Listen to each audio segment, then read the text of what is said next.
BPF राजखान्थि हान्जानि सायाव MCLA Sanjay Swargiary गोख्रों बिबुंथि। जोंनि दैदेनगिरिफ्रानो पुलिस सान्थ्रि हान्जाखौ उन सिगां लाबथिंबायोब्ला अब्ला रायजोनि मा सांग्रांथि होगोन? जोंनि लिडारफ्रानो जुदि उन सिगां बेबायदि एस्कर्टल' लानानै जुदि बेरायोब्ला अब्ला बे पुलिस बाकिफ्रा प्रशासनफ्रा अबे मा डिउटि होनांगौ जाखो, अबाव मा खामानि होनांगौ जाखो? बिटिआरआव गोजोन फैबाय, जायनि जाहोनाव बेफोरनि जेबो गोनांथि गैलिया। कुनु इनिमि गैला, कुनु उग्रपन्थी गैला, कुनु इन्सार्जेन्सि गैला। बे बाथ्राखौ गोख्रों रावजों बुंथिना होदों 3 नं हरिसिंगा बिटिसि बियाबनि MCLA Sanjay Swargiaryआ।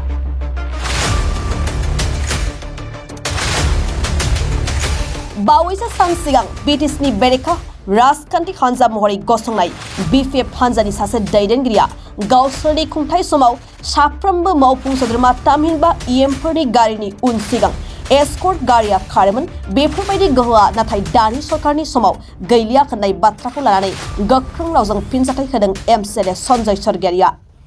BTCनि जि पावार एन्ड फांसन्स बेनिफ्राय BTRनि जिथुनिखि पावार एन्ड फांसन्स, दा बहाय आवगाय थारमाने EM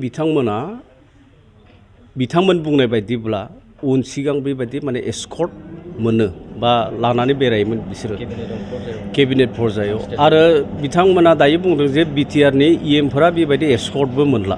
बेबायदि दिनै बिथांमोनखौ बुंगोन जे इभेन चिफ मिनिस्टारानो जिथुनिखि प्रट'कल आरो बे प्रट'कलखौ बिथाङानो दसे समब्लाबो साइड खालामना दोनथ'दों। मेक्सिमाम गभर्नमेन्ट नङा होमब्ला बेनिफ्राय मिनिमाम जिथुनिखि केबिनेट बे बाथ्रायाव दं। दा जोंनि लिडारफ्रानो जुदि उन सिगां बेबायदि एस्कर्टल' लानानै जुदि बेरायोब्ला अब्ला बे पुलिस बाकिफ्रा प्रशासनफ्रा अबे मा डिउटि होनांगौ जाखो, अबाव मा खामानि होनांगौ जाखो? दा खोथाया जाहैबाय मा, जोंनि BTRआव जिहेतु कुनु इनिमि गैला, कुनु उग्रपन्थी गैला, कुनु इन्सार्जेन्सि गैला। दा बहाय गिनो गोनांनि कुनु बाथ्रायानो गैया। रावबो टारगेट खालामनायनि बेबायदि माने स्ट्रेटेजिबो गैला। दा बेखिनि समाव मोनसे पिसफुल कोएक्जिस्टेन्स जिथुनिखि दायो सोदों, जे पिसफुल मोनसे पजिशना दा फैदों। आरो बहायथ' आं नैबेखौ खावलायबोगोन, आं बायदि अन्तत' आं सासे MCLA, आंथ' कुनु PSOबो लाबावा, बेबायदि बिथांमोनाबो जाहाथे माने थाबायो आरामसे सिम्पल लाइफआव था, समाजाव मोजां खामानि माव, रायजो राजानि मोजां खामानि माव, आरो बहाय कुनु माने हेंथा माने इन्सार्जेन्सि बा कुनु माने उग्रपन्थी जाबा बेलेग मोनसे एलिमेन्ट्सनिफ्राय कुनु गिनायनि कुनु बाथ्रायानो गैया। हायोब्ला बेबायदि सिम्पल एन्ड इजि लाइफ जुदि लायो, नों सोरबा एस्कर्ट लानानै बेरायब्लाल' लिडार जागोन बे बाथ्रा नङा।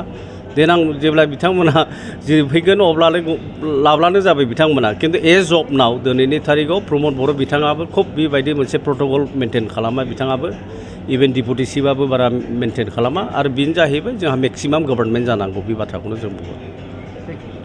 जोंनि BTR ओनसोलाव बेबायदिनो मोजां मोजां सिंगारफोर, गायकफोर, शिल्पीफोर, दा लाइमोनफोरथ' जथेस्थ' बेबायदि ओंखारबायानोसै।